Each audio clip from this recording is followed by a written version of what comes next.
Ako po si Second Lieutenant Kate Angelic B. Escalante, isang platoon leader ng 70th Infantry Matapat at Matatag Batalyon.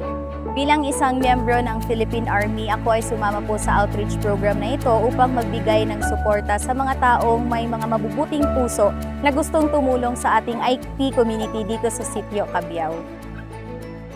Para po sa mga taong gustong mag-volunteer pero nagdadalawang isip, huwag po kayong mangamba o matakot dahil ang Philippine Army ay nandito naman po upang siguraduhin ang inyong safety at protektado po kayo sa pagpunta po sa ating mga IP community.